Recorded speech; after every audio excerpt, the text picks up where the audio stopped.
کہ اس شے کی فراوانی کا حق ادا نہیں ہوا تو پھر وہ اس معنی کا ایک اور لفظ بولتا ہے تاکہ وہ کمی پوری ہو جائے جو اس کے نزدیک مبالغے میں رہ گئی ہے۔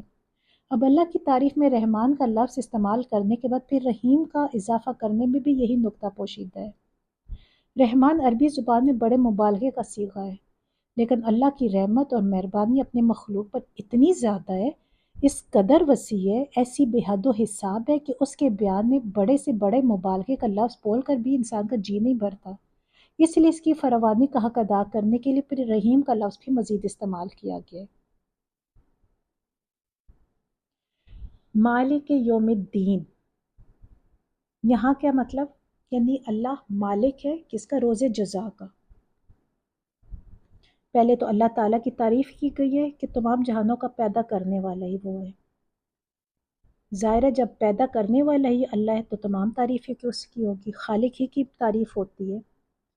وہ مہربان بھی ہے، وہ رحم کرنے والا بھی ہے۔ پھر یہ بھی بتا دیا گیا کہ وہ مالک ہے روز جزا کا۔ اس کا مطلب یہ ہے کہ اللہ تعالیٰ صرف مہربان ہی نہیں ہے بلکہ وہ منصف بھی ہے، اور منصف بھی ایسا بااختیار منصف کہ آخری فیصلے کے روز وہی پورے اقتدار کا مالک ہوگا جو نہ سزا میں کمی بیشی کرے گا اور نہ ہی جزا میں کمی بیشی کرے گا۔ وہ اتنا انصاف پسند ہے، وہ اتنا یعنی اللہ کی ذات اتنی رحیم ہے اور اتنی انصاف پسند ہے کہ جو جتنی سزا کا مستحق ہے اس سے زیادہ بھی نہیں کرے گا، اور جو جتنی جزا کا مستحق ہے اس سے کمی نہیں کرے گا۔ اسی رحمت کی وجہ سے انسان اس سے صرف محبت ہی نہیں کرتا بلکہ اس کے انصاف کی وجہ سے اس سے انسان ڈرتا بھی ہے، اور یہ احساس بھی انسان رکھتا ہے کہ کہیں اپنے انجام کی وجہ سے اس کا انجام بھلائی ہے یا برائی ہے وہ اللہ ہی کے اختیار میں ہے۔ اللہ نہ کرے ہم سے کوئی برائی ہو جائے یا کوئی غلطی ہو جائے ایسی جو ناقابل معافی ہے اور ہم نے اس کی توبہ بھی نہیں کی جانے انجانے میں، تو پھر اس کا جو حساب ہوگا نا وہاں پہ آخرت میں، اس حساب سے انسان ڈرتا ہے۔ یا نعبد و ایاک نستعین، تیری ہی ہم عبادت کرتے ہیں اور تجھ ہی سے ہم مدد مانگتے ہیں۔ یہاں اللہ سے کیا دعا کی گئی ہے کہ یا اللہ جی ظاہر سارے جہان کا پیدا کرنے والا تو ہے، تو رحمان بھی ہے، تو رحیم بھی ہے، تو مالک یوم الدین بھی ہے، اس لیے ہم تیری ہی عبادت کرتے ہیں کہ تو نے ہمیں پیدا کیا ہے، ہم تیرے ہی بندے ہیں اور ہم تجھ ہی سے مدد مانگتے ہیں۔ زندگی میں ہمیں کبھی بھی کوئی اونچ نیچ آئی، کوئی بھی ضرورت ہوگی، ہم تجھ ہی سے مدد مانگیں گے کیونکہ تو دعائیں سننے والا ہے۔ عبادت کا لفظ عربی زبان میں 3 معنوں پہ استعمال ہوتا ہے: پوجا اور پرستش کے طور پر، اطاعت اور فرما برداری کے طور پر، بندگی اور غلامی کے لیے۔ اس مقام پر تینوں معنی بیک وقت مراد ہے یہاں پہ، یعنی یہاں پہ ہم یہ کہہ سکتے ہیں کہ ہم یا اللہ جی ہم تیرے پرستار بھی ہیں، تیرے فرما بردار بھی ہیں اور تیرے ہی غلام ہیں۔ بات صرف اتنی نہیں کہ ہم تیرے ساتھ یہ تعلق رکھتے ہیں بلکہ واقعی حقیقت یہ کہ ہمارا یہ تعلق صرف تیرے ہی ساتھ ہے۔ ان تینوں معنوں میں سے کسی معنی میں بھی کوئی دوسرا ہمارا معبود نہیں ہے، یعنی تیرے ساتھ ہمارا تعلق محض عبادت ہی کا نہیں ہے بلکہ استعانت کا تعلق بھی ہم تیرے ہی ساتھ رکھتے ہیں۔ ہمیں معلوم ہے کہ ساری کائنات کا رب تو ہی ہے اور ساری طاقتیں تیرے ہی ہاتھ میں ہیں اور ساری نعمتوں کا تو ہی اکیلا مالک ہے، اسی لیے ہم اپنی حاجتوں کی طلب میں تیری ہی طرف رجوع کرتے ہیں۔ تیرے ہی آگے ہے میرے پروردگار ہمارا ہاتھ پھیلتے اور تیری مدد ہی پر ہمارا اعتماد ہے، اسی بنا پر ہم اپنی درخواست لے کر تیری خدمت میں حاضر ہو رہے ہیں۔ اہدنا الصراط المستقیم، اہدنا الصراط المستقیم، دکھا ہمیں راستہ سیدھا۔ یا اللہ تعالیٰ سے درخواست کی گئی ہے، دعا مانگی گئی ہے کہ یا اللہ جی تو ہمیں سیدھا راستہ دکھا، کیونکہ انسان کو نہیں پتہ کہ غلط کیا ہے سیدھا کیا ہے۔ شیطان اتنا حاوی ہویا ہوا ہے آس پاس کر کے، آج کل جو حالات ہیں ہمیں انسان کو پتہ ہی نہیں چلتا۔ سیدھے راستے کو بھی اس طریقے سے غلط کر کے دکھایا گیا اور غلط راستے کو اس طرح سیدھا کر کے دکھایا گیا کہ انسان کنفیوز ہو جاتا ہے، اور پھر سیدھا کون راستہ دکھائے گا؟ اللہ۔ تو پھر انسان دعا کرتا ہے یا اللہ جی ہمیں تو سیدھا راستہ دکھا۔ پھر وہ راستہ ہمیں کہاں سے ملتا ہے؟ آگے قرآن پاک پڑھنے سے۔ جب ہم قرآن پاک کی ڈیٹیل پڑھتے ہیں نا اپنی زبان میں تو ہمیں پتہ چلتا ہے کہ اللہ تعالیٰ نے تو اٹھنے بیٹھنے کھانے پینے ایون ہر چیز کا ہمیں اللہ نے ہمیں گائیڈ کر دی ہے. اب یہ ہمارے اوپر ہے کہ ہم اس کو کس لیول تک سمجھتے ہیں اور کس لیول تک جا کے اس پر عمل کرتے ہیں.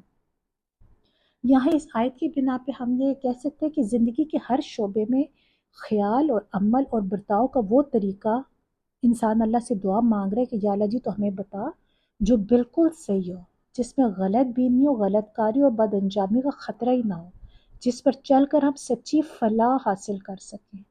یہ ہے وہ درخواست جو قرآن کا مطالعہ شروع کرتے ہوئے بندہ اپنے اللہ کے حضور پیش کرتا ہے. اس کی گزارش یہ ہے کہ یا اللہ جی ہماری رہنمائی فرمائیں اور ہمیں بتائیں کہ جو قیاسی فلسفوں کی اس بھول بھلائیوں میں حقیقت کیا ہے. اخلاق کے ان مختلف نظریات میں صحیح نظام اخلاق کون سا ہے؟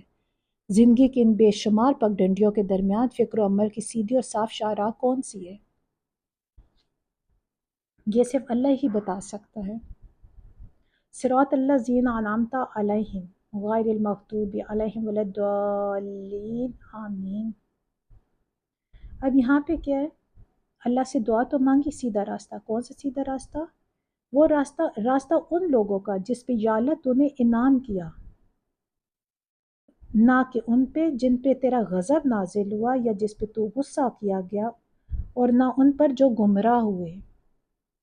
ٹھیک، یہاں یہ بتایا گیا اللہ تعالیٰ سے دعا کی گئی ہے کہ یا اللہ جی ہمیں سیدھا راستہ دے تو دکھا، لیکن ان لوگوں والا راستہ جو نیک لوگ تیرے راستے پہ چل کے سیدھے، جنہوں نے جنت کا مقام لیا ہے، نہ کہ ان لوگوں پہ جنہوں نے دنیا داری کی، جن پہ تیرا غضب نازل ہوا اور جو اپنے سیدھے راستے سے گمراہ ہو کے بھٹک گئے اور دوسروں کو بھی بھٹکا رہے. ان راستوں میں ان لوگوں کو فالو کرنے سے ہمیں بچا.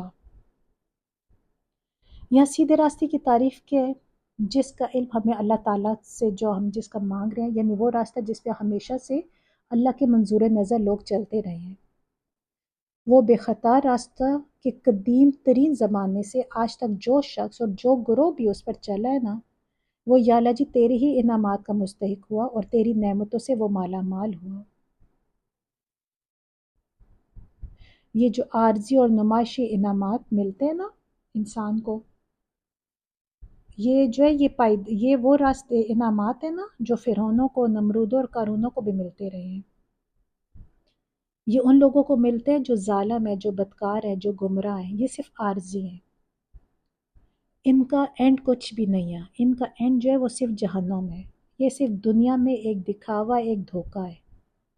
لیکن وہ جو لوگ جو اللہ کے راستے پر چلے، جن میں اللہ تعالیٰ نے اپنے انعامات، جنہیں اللہ تعالیٰ نے اپنے انعامات ان کے لیے مقرر کر رکھے ہیں، وہ یہ کون سے لوگ ہیں؟ یہ وہ لوگ ہیں جو صرف اللہ ہی کے راستے پر چلتے ہیں اور جنہوں نے ہمیشہ وہ راست روی اور خدا کی خوشنودی کے نتیجے میں ان لوگوں کو یہ انعامات ملتے ہیں. انہوں نے ہمیشہ اللہ کی اطاعت کی، اللہ کے ہر حکم کو مانا، اور جس چیز سے اللہ تعالیٰ نے منع کیا ان سے وہ باز رہے. نہ صرف انہوں نے ان پر عمل کیا بلکہ دنیا کو بھی عمل کرنے کا سکھایا. تو اللہ تعالیٰ ہم سب پہ اپنا رحم کرے اور ہمیں بھی سیدھا راستے پہ چلانے کی توفیق دے. السلام علیکم ورحمۃ اللہ وبرکاتہ.